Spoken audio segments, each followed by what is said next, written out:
E aí, tudo bem com vocês? Para quem não me conhece, eu sou o Wellington e fui diagnosticado com transtorno bipolar com episódios psicóticos. E conforme eu disse que neste mês eu estaria falando um pouquinho sobre saúde mental, já que é o Setembro Amarelo, claro, intercalando com os meus posts aí de cultura, humor, entretenimento em geral. E a gente tem que começar pelo começo, não é verdade? Bem, eu tenho 43 anos e descobri que tinha transtorno bipolar no ano de 2009. Mas eu preciso falar, voltando um pouquinho, para vocês poderem entender lá na frente o motivo de ter uma aceitação melhor do transtorno. Em primeiro lugar, que eu estudei numa escola muito boa aqui no meu bairro, aqui em Coraci, que é o Colégio Nossa Senhora de Lourdes, dirigido aí para o Colégio de Freiras, com excelentes professores, né? Uma direção muito boa, muito rígida por vezes, mas lá na frente a gente vai entender o porquê, né? E então, assim, a minha mente sempre foi aberta. Eu tive, como falei, excelentes professores, principalmente da área de humana, onde plantou na gente, né, a semente do espírito crítico. A gente questionar, indagar, não aceitar as coisas de qualquer maneira. Então, eu sempre tive uma visão muito aberta sobre as coisas, né? Então, daí já tem muita explicação para que eu fosse entender sobre não ter tanto preconceito quanto à questão do transtorno mental, tá? E eu trabalho numa empresa, num plano de saúde, aqui em Belém, e trabalhava ali, já trabalhei no setor que era urgência e emergência, né? Vi muita coisa ali como fosse um pronto-socorro. E depois de alguns anos, eu fui para o laboratório, uma coisa mais light, né, digamos assim. E meados de 2008, eu tive uma crise de hernia de disco, descobri que tinha hernia de disco. E aí, então eu saí, foi a primeira vez que eu saí de benefício, né? Porque eu fiquei muito assustado, com muito medo de ser demitido e tudo mais. Acho que muita gente passa por isso, né? E eu tentei omitir, até que não deu mais, aguentar, era muita dor. E eu fiquei 6 meses de benefício.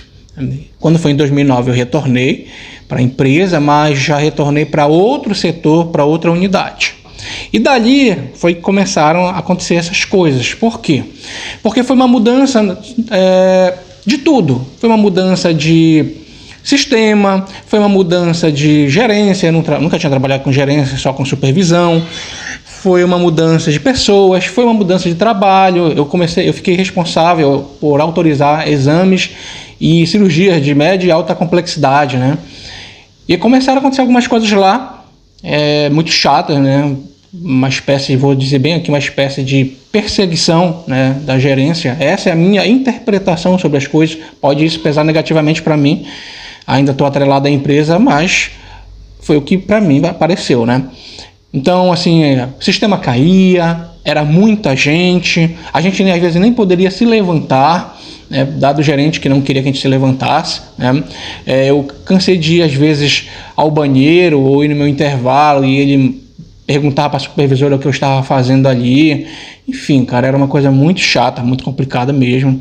Eu acho que tem coisas que a gente... É impressionante, isso traz problemas mesmo para empresas, quando a pessoa não tem perfil de liderança, de ser líder. Essa é a minha interpretação. Não vou me atentar sobre isso não, mas isso contribuiu sim para que viesse desencadear mais na frente uma crise, né?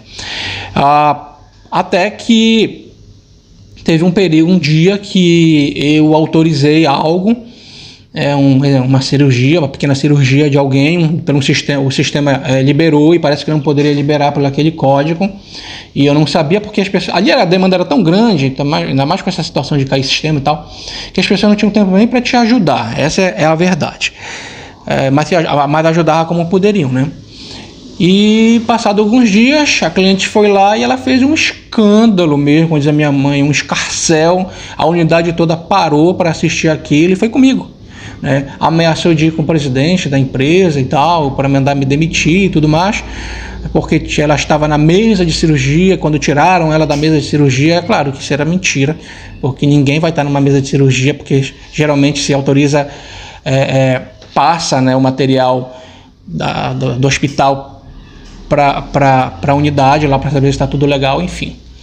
E, enfim, desde aquele dia não trabalhei mais sossegado, comecei a ficar inseguro. Toda vez que eu pegava uns simples exames, como por exemplo naquela época de ultrassom, tomografia, eu carimbava, rubricava e assinava e entregava na mão do cliente. Às vezes eu puxava de volta para ver se eu tinha feito aquilo ou não. eu comecei a ficar muito, quando tinha muito barulho, muita gente falando, aquilo perturbava o meu ouvido, minha cabeça. Eu ia pro banheiro, ficava ali, dava um tempo para ver se sossegava um pouco mais, né? A questão da gerência, como eu acabei de falar, toda vez que eu chegava na unidade, que eu via o gerente ali, eu já ficava, sabe, meio preocupado, e eu sempre sentia mal-estar de manhã, aquela dor de barriga e tudo mais, e à tarde eu sentia muita dor de cabeça, quase todos os dias eram isso aí. Chegou uma época, foi daí que eu comecei a perceber que havia algo estranho comigo. Por quê? O telefone tocava aqui em casa, meu coração disparava, eu sentia logo a cabeça doía, o coração acelerava, né? No trabalho a mesma coisa. E eu comecei a perceber essas mudanças quanto ao humor. Quando eu cheguei em casa uma vez, eu estava em casa e pedi para minha filha, ela era pequena, escovar os dentes e tudo bem. E de repente ela tocou aqui em mim, eu peguei um susto e eu não vou dizer que eu sou hipócrita, que sou santo, mas eu não tenho muito costume de falar palavrão, mas falo de vez em quando. E ela pegou e eu virei para ela e falei as piores coisas para ela, os piores palavrões para ela. E ela só virou, ela teve uns 6 anos, parece, ela só vim dizer que eu escovei o dente. Cara, isso aí é muito, sabe, não tem nem te descrever.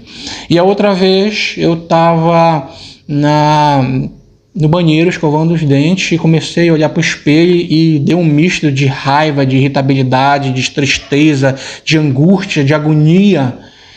E olhava pro espelho e a cara, sabe, rangia os dentes fechados, cerrados. E quando eu saí do banheiro, minha esposa perguntou alguma coisa para mim. Quando eu saí do banheiro, eu metralhei, né, a minha esposa de palavras, de ofensas, de palavrões, de tudo que eu nem sei. Eu vou te dizer que particularmente, na verdade, eu não lembro as palavras. Tem coisas que eu vou falar lá na frente que aconteceram, que eu fiz, que eu não lembro, né? Pelo menos as pessoas dizem que eu fiz, mas eu não lembro.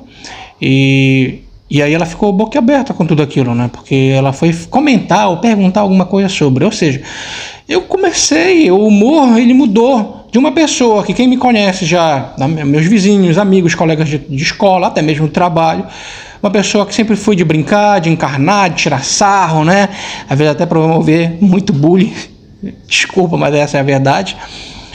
Se encontrar agora totalmente, sabe, carrancudo, brigão, cara fechada, cara amarrada, de não conversar, cara de poucos amigos, todo mundo começou a estranhar, sobretudo eu, claro, né? E então eu acho que nos próximos vídeos eu posso dar sequência contando quando eu pensei em me matar, naquela madrugada, né, fatídica, que eu pensei nisso aqui. E pasmem, tem meios na internet para isso, sim. Infelizmente, como alguém diz, internet é bênção e maldição, cabe você escolher o que você quer. E aqui, para não ficar o vídeo longo, eu termino essa primeira parte. E você quiser contribuir aí nos comentários, pode contribuir. Você que é do Instagram, que nunca esteve aqui, começa a me seguir, aqui o jovem_coroa. E você que é aí do YouTube, no canal Vivendo com Bipolar, primeira vez, te inscreve, marca o sino, opção todas, né? Fala aos teus amigos, que a gente vai dar durante esse mês de setembro, conversando algumas coisas sobre, não a minha história em si, né? Partes dela, claro, e sobre saúde mental como um todo, porque é importante, sabe? Eu já soube só esse mês 2 notícias de suicídio, isso me dói, né? Porque o que eu falo hoje é a situação que eu me encontrava até hoje, como eu estou agora, que eu falo que é um sucesso pessoal, né? Um pequeno sucesso pessoal. Então isso vale para mim e vale para muitos outros que podem estar nessa situação. Então pode marcar alguém, pode falar de mim para alguém, não que eu seja espelho ou aquela coisa, mas que diga, alguém que tem um problema, tem um transtorno, procurou ajuda, está caminhando no seu tempo, no seu limite e está conquistando suas coisas. Então, se ele pode, mesmo nas suas limitações, no caso eu, você também pode. Acho que isso é importante. Próximo vídeo, tá?